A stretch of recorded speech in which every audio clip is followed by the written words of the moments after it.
21,000 EPS কর্মী বয়েসেল এর মাধ্যমে, যেমন আপনার ধরেন বয়েসেল হলো গিয়ে একটা প্রবাসী কল্যাণ মন্ত্রণালয়, তার মাধ্যমে আমরা ইপিএস গামী দক্ষিণ কোরিয়া আর কি সরকারিভাবে লোক নেওয়ার।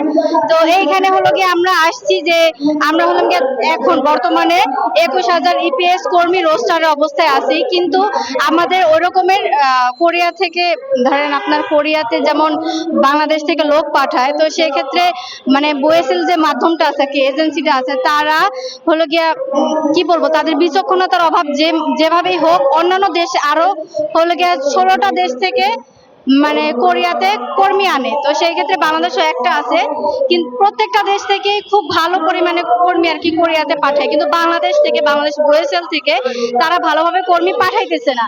আমরা এখানে 21,000 লোক আছি, তার মধ্যে হলো গিয়ে 16,000 লোক বর্তমানে রোস্টারে আছে, আর কিছু বাকি যারা আছে তারা হলো গিয়ে এখন মেডিকেল আর কি দিয়ে আর কি রোস্টারে আসবে। তো 16,000-এর মধ্যে আমাদের হলো গিয়া 2 বছর আর কি মেয়াদ থাকে, যে 2 বছরের মধ্যে আমাদের কোরিয়া আর কি পাঠাবে, আর না হলে আমরা ডিলেট হয়ে যাবো। তো 2 বছরের মধ্যে আমাদের 16,000-এ প্রতি বছরে 5টা মাত্র ইস্যু করবে, মানে ভিসা দেয়। তো তার মধ্যে আমাদের 500টাও ইস্যু হয় না, 500টাও আমরা ভিসা পাই না, কিন্তু অন্যান্য দেশ থেকে হাজার হাজার ইস্যু হয়।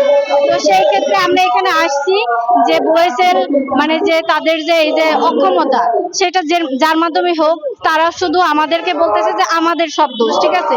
তো এই ক্ষেত্রে আর কি আমরা যেহেতু দোষ, বয়েসেল বলতেছে আর কি এইখানে হলো গিয়ে আমরা কোম্পানি পরিবর্তন করে, বয়েসেল এটা বলছে যে 90% কোম্পানি পরিবর্তন করি, এর জন্য নাকি আমাদের ভিসা হয় না, আর 10% হলো গিয়ে রাজনৈতিক বিষয় আছে। তো এর জন্য আমরা প্রধান উপদেষ্টার দৃষ্টি আকর্ষণ করতেছি যে আমাদের হলো গিয়া 10% যেহেতু এখানে আছে, যে আমাদের মানে ভিসার ক্ষেত্রে যে সরকার থেকে আমাদের তারা যদি রাজনৈতিক হস্তক্ষেপ করে তাহলে আমরা ভিসাটা পাবো। তো সেই ক্ষেত্রে আমাদের মাননীয় প্রধান উপদেষ্টার দৃষ্টি আকর্ষণ, তার কাছে আমাদের এই বার্তাটা পৌঁছানো যে মানে সে জানি আমাদের এই বিষয়টা দেখে হস্তক্ষেপ করে, যাতে পরবর্তীতে আমাদের ভিসাটা বৃদ্ধি হয়। এই ভিসা বিষয় নিয়ে কোনো টাকা পয়সা লেনদেন করেছে না, মানে আমরা করি নাই, এটা হলো গিয়ে মানে সরকারি পুরোপুরি মাধ্যম। তো সরকারি মাধ্যমে এখানে হলো গিয়ে কিছু টাকা জামানত দেওয়া লাগে, আর মানে আমাদের তো অনেক টাকাই গেছে, যেমন মেডিকেল করছি প্রথমে হলো